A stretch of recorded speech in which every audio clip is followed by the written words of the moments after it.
नमस्कार प्रिय दर्शक बंधुगण आजकेर এই ভিডিওটিতে এক গুরুত্বপূর্ণ বিষয় নিয়ে আলোচনা করতে চলেছি। তা হচ্ছে 2025 সালের আগস্ট মাসের 5 থেকে 7 তারিখ পর্যন্ত সময়ের মধ্যে এস নামের ব্যক্তিদের জীবনে কোন কোন বিপদ বা সংকট দেখা দিতে পারে, অর্থাৎ এস নামের ব্যক্তিদের ভাগ্য পরীক্ষার দ্বারা কোন কোন বিপদ আসার সংকেত পাওয়া গিয়েছে, এই সমস্ত বিষয়ে আজকের এই ভিডিওটিতে আলোচনা করব। তাই ভিডিওটি এস নামের ব্যক্তিদের জন্য খুবই গুরুত্বপূর্ণ হতে চলেছে। আপনারা ভিডিওটি সম্পূর্ণ মনোযোগ সহকারে দেখার এবং শোনার চেষ্টা করুন। আশা করছি আপনারা খুবই উপকৃত হতে পারবেন এবং আগে থেকে অনেকটা সাবধান থাকতে পারবেন। তো বন্ধুগণ, আপনি যদি এস নামের ব্যক্তি হয়ে থাকেন, ভিডিওটি শুরুতে একটি লাইক করবেন, কমেন্ট বক্সে আপনার শুভ নাম এবং কোন জায়গা থেকে দেখছেন লিখবেন এবং চ্যানেলে নতুন হলে আমাদের চ্যানেলটিকে সাবস্ক্রাইব করে পাশে থাকবেন এবং ভিডিওটি দেখার পর অবশ্যই আপনার নিকটবর্তী এস নামের ব্যক্তিদের মধ্যে ভিডিওটি শেয়ার করবেন যাতে তারা দেখে উপকৃত হতে পারেন। 2025 সালের আগস্ট মাসের শুরুর এই সময়টা এস নামের সঙ্গে যাদের পরিচয় বা আত্মপরিচয় জড়িয়ে আছে তাদের জীবনে এক ধরনের অস্থিরতার আবহ তৈরি করে দিচ্ছে। গ্রহ নক্ষত্রের গতিপথ, বিশেষ করে চন্দ্র, মঙ্গল ও রাহুর কিছুটা প্রতিকূল অবস্থান এই 3 দিনের মধ্যে বেশ কিছু অনভিপ্রেত পরিস্থিতির জন্ম দিতে পারে। এমন নয় যে প্রতিটি বিপদ মহাবিপর্যয় হয়ে দেখা দেবে, কিন্তু প্রতিটি সংকটই কিছু না কিছু শিক্ষা এবং নতুন দিক চিন্তার দরজা খুলে দিতে পারে। এই সময় মানসিক চাপ, পারিবারিক টানাপোড়েন, আর্থিক দিকের কিছুটা টানাপোড়েন, স্বাস্থ্যগত দিক থেকে সতর্কতা এবং সম্পর্কের বিষয়ে একটা দ্বিধাদ্বন্দ্ব উঠে আসতে পারে, যা এস নামের ব্যক্তিদের খুব গভীরভাবে নাড়িয়ে দেবে। 5ই আগস্টের সকাল থেকে আপনি হয়তো লক্ষ্য করবেন মনটা অকারণেই খারাপ, কিন্তু একটা অজানা উদ্বেগ যেন ভেতর থেকে চাপ দিচ্ছে। যারা পরিবার থেকে দূরে থাকেন বা নিজের কর্মব্যস্ত জীবনে পরিবারকে সময় দিতে পারেন না, তাদের মধ্যে তীব্র অপরাধ বোধ আসবে। বিশেষ করে মায়ের সঙ্গে সম্পর্ক নিয়ে কেউ কেউ মানসিক যন্ত্রণায় ভুগতে পারেন।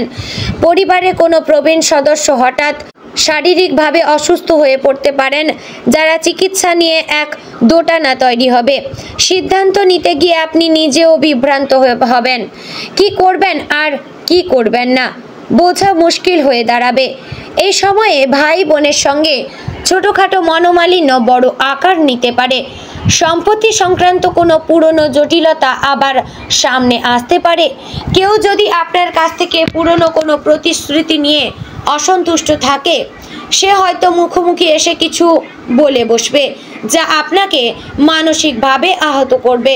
আপনি হয়তো ভাববেন এত কিছু তো সত্যি আপনার নিয়ন্ত্রণে ছিল না, কিন্তু সামনে যেটা দাঁড়াবে তা হবে সম্পর্কের দেওয়ালে ফাটলের মতো, না চাইলেও চিহ্ন রেখে যাবে। যারা প্রেমের সম্পর্কে রয়েছেন বা বিবাহিত, তাদের মধ্যে এই 3 দিনের মধ্যে ভুল বোঝাবুঝির আকাঙ্ক্ষা প্রবল।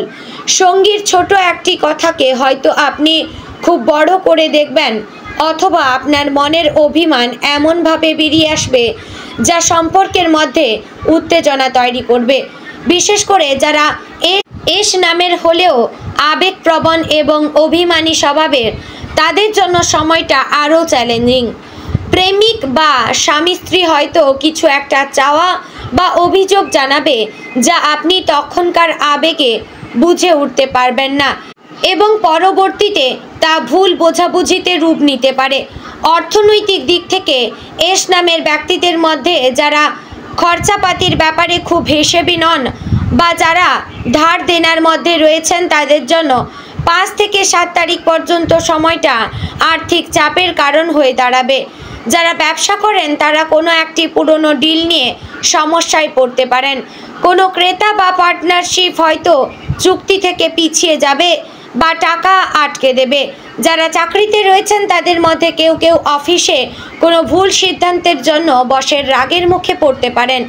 আবার কেউ কেউ নিজের কাজকে সময় মতো শেষ না করতে পারায় সমালোচনার মুখে পড়তে পারেন। এই সময়ে চুক্তিভিত্তিক চাকরি বা ট্রান্সফার সংক্রান্ত কোনো খবর এলে তা ভালোভাবেই যাচাই না করে সিদ্ধান্ত নিলে ভবিষ্যতে ভোগান্তি বাড়বে। ব্যবসায়ী এস নামধারী ব্যক্তি হলে আপনি হয়তো ভাবছেন বড় কোনো বিনিয়োগ করবেন বা নতুন কোনো জায়গা থেকে পণ্য আনবেন, কিন্তু এই সময়ে গ্রহের অবস্থান বলছে কোনো নতুন আর্থিক সিদ্ধান্ত নিলে সেটি আর্থিক ক্ষতির দিকে ঠেলে দিতে পারে। যদি কোনো ঋণ নেওয়ার কথা ভেবেই থাকেন তবে সে সিদ্ধান্ত কিছুদিন স্থগিত রাখা শ্রেয়। আপনাকে এই সময়ে ঝুঁকিপূর্ণ বিনিয়োগ, বিশেষত শেয়ার, ক্রিপ্টোকারেন্সি বা নতুন পার্টনারশিপ থেকে বিরত থাকতে বলা হচ্ছে, কারণ আপনার বিশ্বাস করা মানুষটি হয়তো আপনার অজান্তে আপনাকে কোনো ভুল দিক দেখিয়ে দেবে। সামাজিক দিক থেকেও এই সময় কিছুটা চাপের। আপনি হয়তো কোথাও আমন্ত্রিত ছিলেন কিন্তু যাওয়া হলো না। আবার আপনি কোনো কথায় কারো অপমান করছেন কিনা সেটা নিয়ে আপনার মন অনুতপ্ত থাকবে। কিছু বন্ধুত্ব এই সময়ে টানাপোড়েনের মধ্য দিয়ে যাবে, বিশেষ করে এস নামধারীদের মধ্যে যারা একটু বেশি আত্মমর্যাদা নিয়ে চলেন তাদের জন্য এই সময়ে ছোট একটি ইগো ক্ল্যাশ অনেক বড় হয়ে উঠতে পারে। আপনি হয়তো কথা বলার সময় একটু কঠিন ভাষা ব্যবহার করে ফেলেছেন, যেটা আপনার সামনের মানুষটাকে নেগেটিভভাবে নিয়েছে। এমন পরিস্থিতি বন্ধুত্ব বা সম্পর্কেও ভেঙে দিতে পারে যদি না আপনি সচেতনভাবে তা সামাল দেন। শারীরিক দিক থেকেও সময়টা খুব স্বস্তির নয়। হঠাৎ করেই মাথা ব্যথা, চোখে চাপ, ঘাড় কাঁধে টান বা বুকে ভার লাগার মতো লক্ষণ দেখা দিতে পারে। অনেকের জন্য এই সময়ে ইনসমনিয়া বা ঘুম না আসার প্রবণতা বেড়ে যাবে, বিশেষ করে যারা ইতিমধ্যে ডিপ্রেশন বা মানসিক উদ্বেগের মধ্যে রয়েছেন তাদের জন্য এই সময়টা খুব হালকা। কিছু ঘটলেও মনে হবে যেন বিশাল সমস্যা। শ্বাসকষ্ট, বুক ধড়ফড়, বমি ভাব এসব মানসিক চাপের কারণে হলেও শারীরিক কষ্টকে বাস্তব করে তুলবে। মেয়েদের ক্ষেত্রে হরমোনাল ইমব্যালেন্স বা মাসিক চক্রে অনিয়মিত দেখা দিতে পারে। যারা আগে থেকেই ইউটেরাস বা থাইরয়েড সংক্রান্ত সমস্যায় ভুগছেন তাদের জন্য সময়টা একটু বাড়তি সাবধানতার দাবি রাখে। দেরিতে খাওয়া, ঘুমের অভাব বা অতিরিক্ত মানসিক চাপ এই সময়ের কোনো একটি কারণ আপনাকে শারীরিকভাবে দুর্বল করে দিতে পারে।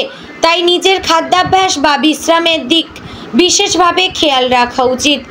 পথঘাটেও সতর্ক থাকা জরুরি। এস নামধারীদের মধ্যে যারা প্রতিদিন বাইক বা গাড়ি নিয়ে বাইরে বের হন তাদের মধ্যে কেউ কেউ ছোটোখাটো দুর্ঘটনার সম্মুখীন হতে পারেন। বিশেষত 6 আগস্টের বিকেলের পর থেকে সন্ধ্যা পর্যন্ত সময়টা রাস্তাঘাটে সাবধানে চলা খুবই গুরুত্বপূর্ণ। দ্রুত গাড়ি চালানো কিংবা ফোনে কথা বলতে বলতে হাঁটা বা গাড়ি চালানো এসব কাজ জীবনে ছোট অথচ বিপজ্জনক বাঁক তৈরি করে দিতে পারে। যারা জলপথে বা ট্রেনে যাতায়াত করেন তাদেরও এই সময় কিছু জিনিস হারিয়ে যাওয়ার সম্ভাবনা রয়েছে। এই সময় মনে হবে আপনার জীবনের সব কিছু যেন হঠাৎ এলোমেলো হয়ে যাচ্ছে। হয়তো কিছু কাজ খুব সুন্দরভাবে এগোচ্ছিল কিন্তু হঠাৎ কোথাও গিয়ে থমকে যাচ্ছে। কেউ না কেউ প্রতিবন্ধকতা তৈরি করছে। আপনি নিজে যেন নিজের সব কাজ নিয়ে সন্দিহান হয়ে পড়েছেন। এটা করব কি করব না, ওটা বলা উচিত ছিল কি ছিল না, এভাবে সিদ্ধান্ত নিলে ভালো হতো কি না। এই ধরনের আত্মবিশ্বাসের অভাব আপনাকে ভেতর থেকে নাড়িয়ে দেবে। তবে এই সময় যতই কঠিন মনে হোক না কেন এটি একটা গুরুত্বপূর্ণ শুদ্ধির সময় হিসেবে কাজ করবে। আপনি যেসব বিষয়ে এতদিন ভেবে উঠতে পারছিলেন না সেখানে বাস্তব চিত্রটি স্পষ্ট হবে। যারা এতদিন আপনাকে ঠকিয়ে গেছেন বা ঠকানোর চেষ্টা করেছেন তারা নিজেরাই ফাঁস হয়ে পড়বেন।